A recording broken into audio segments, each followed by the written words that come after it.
bit, and I like the way you are dealing with the technical bit, but the issue of politics with people with interest, is it local or international? Because the people who are making noise, and I want to put it to you, Alfred Keter, or even Charles Keter, if it is government to government, even if Alfred Keter or Charles Keter or whoever they are representing have interest, how would that other person have come in if that person is not a Chinese or a European nation?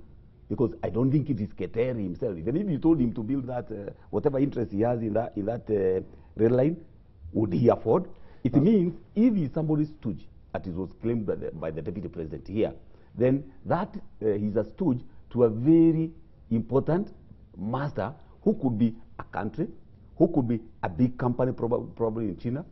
And these are the issues Kenyans are asking themselves. Who's stooge? Because even if you gave Charles Keter that project, he not be able to do anything. And how would he come in? Now, first of all, let me say, please, Charles Keter is the senator for Kericho, and he has not spoken about this. Yeah. Right. He hasn't. So I think it's very, very important because Keter and Keter now, there may be confusion. No, but I'm putting it to you. No, you know, when you mention Charles, about the rail, let us be very clear. About the rail line, Keter has not talked. Yes. But in politics, it has been said, no, Keter, Alfred Keter, is talking on behalf of somebody. Okay, and so what he's just done is actually, because you've just attributed an allegation to another person. Charles Keter, the senator, was complaining about the government and, you know, how TNA and URP were getting on.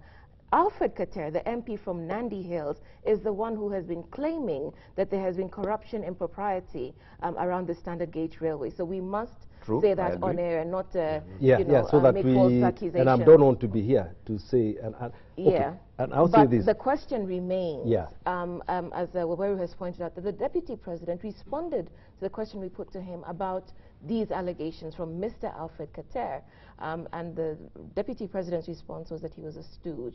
Whose stooge is he? Is he the stooge of local interests, of international interests? Because what we tend to hear from people in your position is that anyone who raises such questions of impropriety is acting on behalf of vested interests. Now let me say this. I wouldn't want to silence everybody. Let everybody raise questions and let's respond to them. Let's respond to them. But I want to emphasize, underline, bold, exclamation mark, patriotism. Patriotism. Know the limits. Question and decide this, at least there is a limit to patriotism.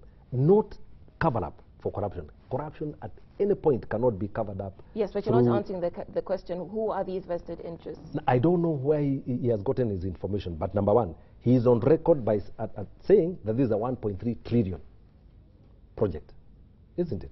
1.3 trillion, and others have said it's 1.3 trillion. They should come and explain to you. This Mombasa, don't ask me, because me, I don't have to answer for them. You should call them, invite them, let them give you the documents that are signed. But if you say that they represent vested interests, you must have an idea. What I'm saying is they are vested interests. Yes. And let me be very candid. In my interview in The Nation, I think the day before yesterday, I was asked, why is in this contract being given to CRCC, China Railway Construction Corporation? Why isn't it? Very specific. So, and I say that was a telling question. That is the way I answered.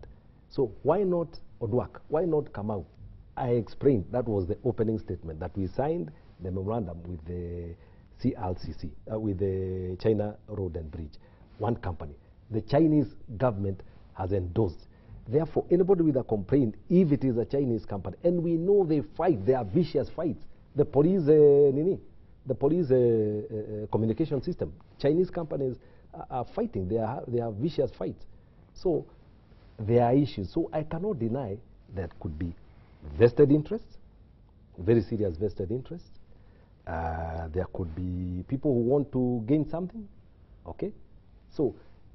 But now I cannot say it is this one or the other. But it will be very foolish for me to sit and think, oh, this is okay. Even if this project was okay, we would still find people who are opposing it. But I have said patriotism, national interest, and at least leaders, especially people who can be listened to like myself, have to be very, very careful. Let them not just talk in a pedestrian manner. 1.3 trillion. Where? Let me ask you a quick one, Waziri. And the 400 billion, and 400 billion, 400 billion, people have been, let me finish. People have been bribed with 400 billion. And I said, please, let's get this 400 billion from these people because he has not started the project. Use the 327, then somebody can decide whether they can keep the change or we can use it to extend the rate. Now, my question is, a whole member of parliament. I don't know. A whole member of parliament. Just a minute. But leadership. You said that people have been bribed. Who's been bribed? No, it's not me. It's not me.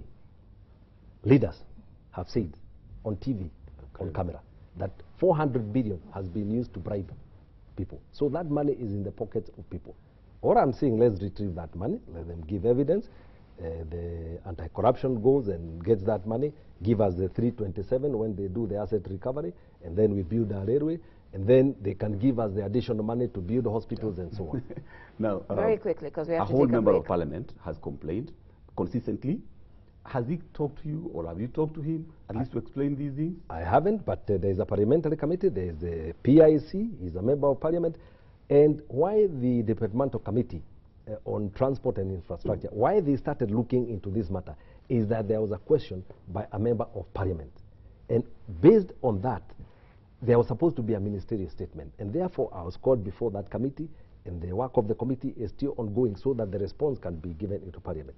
If another question is asked in the floor of the parliament, the speaker will determine whether the report that was brought to parliament was sufficient or these questions are of a different nature. And at any one time, the speaker, through his wisdom, can decide that he needs another ministerial statement or another investigation. Okay, we'll take a break now. This is Cheche, live on Citizen TV. The Cabinet Secretary for Roads and Infrastructure, Engineer Micheal Kamau, is today's guest. We've been talking about the standard gauge railway controversy. When we come back, we focus on road safety. We'll be back after the break.